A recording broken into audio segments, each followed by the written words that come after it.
Welcome to Fresh Talk News Channel.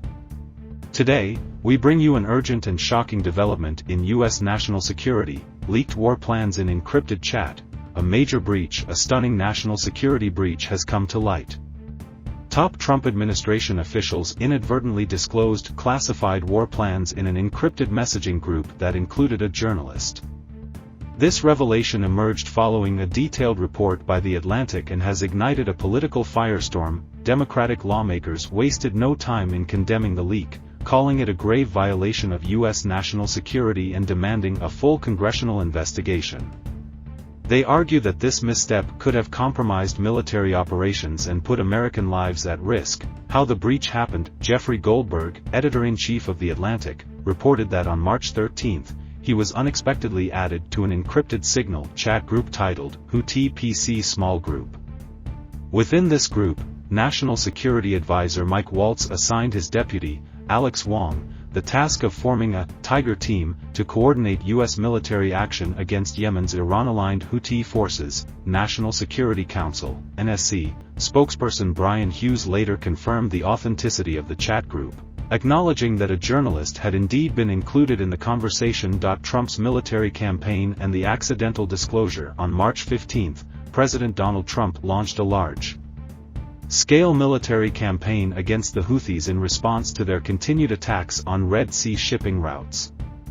He also issued a stern warning to Iran, the Houthis' primary supporter, urging them to cease their backing of the group immediately. However, just hours before these military strikes commenced, Defense Secretary Pete Hegseth reportedly posted sensitive operational details in the group chat. According to The Atlantic, these details included intelligence on strike targets, the weapons to be deployed, and the precise attack sequence. Goldberg refrained from publishing the specifics but described the leak as shockingly reckless.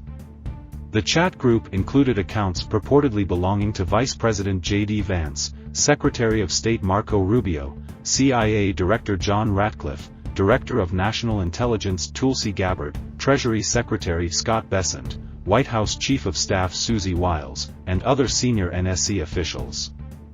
Notably, Joe Kent, Trump's nominee for National Counterterrorism Center Director, was also in the chat despite not yet being confirmed by the Senate. Trump denies knowledge, calls investigation. When questioned by reporters, President Trump denied any prior knowledge of the leak. "I don't know anything about it. I'm not a big fan of The Atlantic," he said dismissively. However, a White House official later confirmed that an internal investigation was underway and that Trump had since been briefed on the matter. NSC spokesperson Hughes emphasized that while the leaked messages appeared to be authentic, there was no immediate threat to U.S. service members or national security. He stated, "The ongoing success of the Houthi operation demonstrates that there were no threats to our personnel. However, we are reviewing how an inadvertent number was added to the chain." Hegseth's denial versus Goldberg's response: when confronted, Hegseth firmly denied the allegations, stating, "Nobody was texting war plans, and that's all I have to say about that." However, Goldberg responded in a CNN interview, countering, "No, that's a lie. He was texting war plans." European freeloading, debate and political fallout adding to the controversy, The Atlantic revealed that officials in the chat debated whether the U.S. should proceed with the strikes at all. Vice President Vance reportedly expressed frustration over U.S. military intervention, stating, "I just hate bailing Europe out again. Let's just make sure our messaging is tight here." Hegseth appeared to agree, replying, "VP, I fully share your loathing of European freeloading. It's pathetic." Screenshots from the chat suggest that Vance also questioned the timing of the strikes, arguing that delaying them by a month might be more strategically sound. "I am not sure the president is aware of how inconsistent this is with his message on Europe right now. There's a further risk of a moderate to severe spike in oil prices," Vance reportedly wrote before ultimately agreeing to support the group's consensus. Potential legal implications: under U.S. law, mishandling or misusing classified information is a serious crime.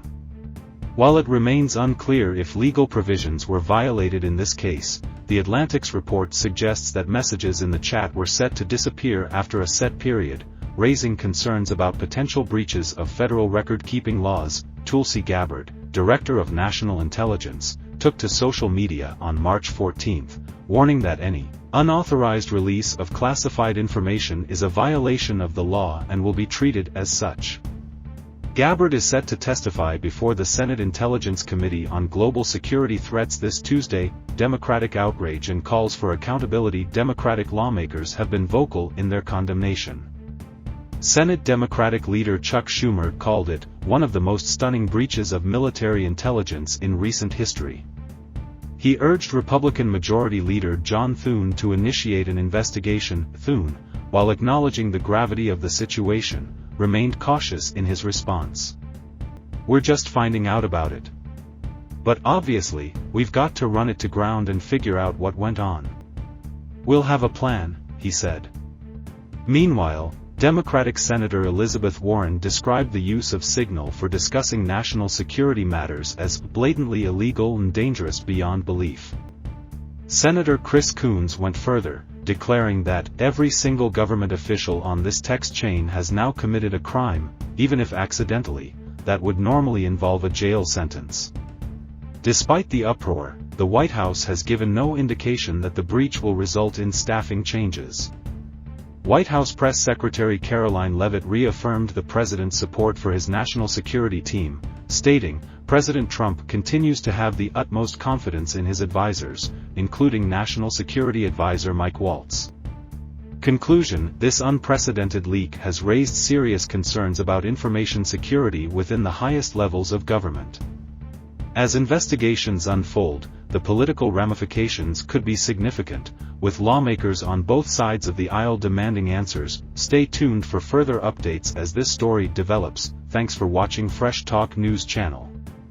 Don't forget to like and subscribe for more breaking news and political analysis.